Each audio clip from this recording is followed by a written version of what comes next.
New Zealand Supreme Court has now ruled that New Zealand can extradite to China a Korean-born man, now a New Zealand permanent resident, who was accused of murdering a Chinese woman back in 2009. He denies it, and normally you would say, well, innocent until proven guilty, of course, but let the justice system run its course. And the Supreme Court of New Zealand has said, well, yeah, we're satisfied that the accused man would not face torture if he was sent back to China, and he would get a fair trial, a finding that stuns me. Now, the New Zealand Prime Minister, Jacinda Ardern, has not ruled this out straight away, but she is under pressure now from politicians around the world to stop this extradition.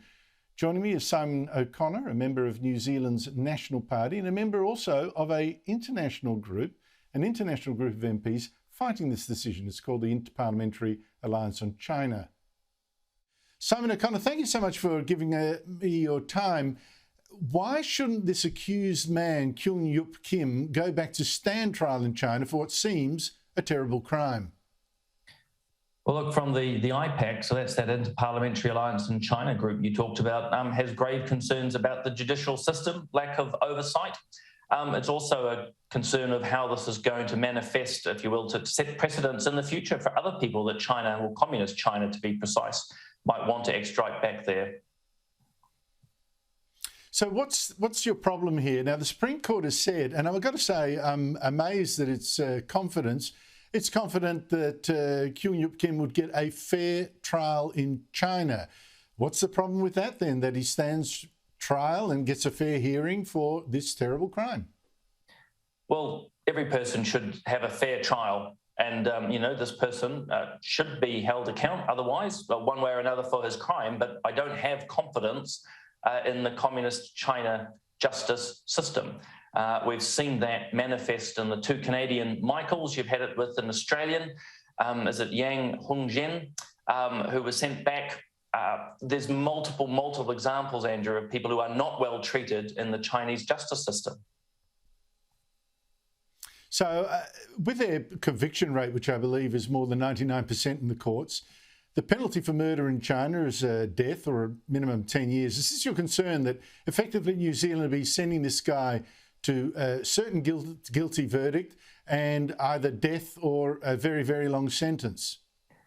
Oh, look, it's quite possible. What we've seen with multiple people who get extradited back to China, the promises that are given are not necessarily followed through once they are back in China. But I think the really important part, Andrew, for me and other members of IPAC and other New Zealand MPs, is not just a particular case.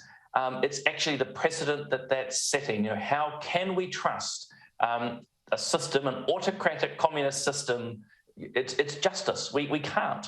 And as I say, the precedent that's going to set for the Chinese diaspora, who will be going, gosh, are we going to be extradited next because of, opinions and views that we have that the CCP does not like? What is your government saying?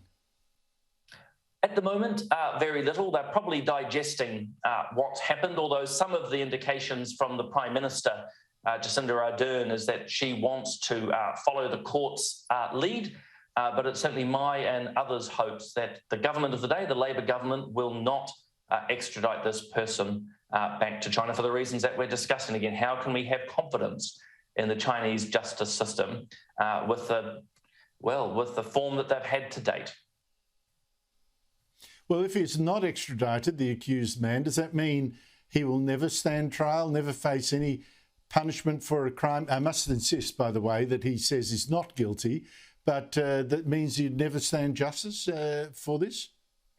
Look, that's a real conundrum. It's a really difficult question. Like you, I don't know if he's guilty or not. And to be honest, I'm not going to opine into that space. But there is a bigger and wider issue here, which is what we're talking about, which is extradition to an autocratic communist country and the message that sends to New Zealand Chinese or Australian Chinese and many others around the world. And again, it won't surprise you, as per this conversation, that I just don't agree with an extradition like this. Simon O'Connor, thank you so much for your time. Thanks, Andrew.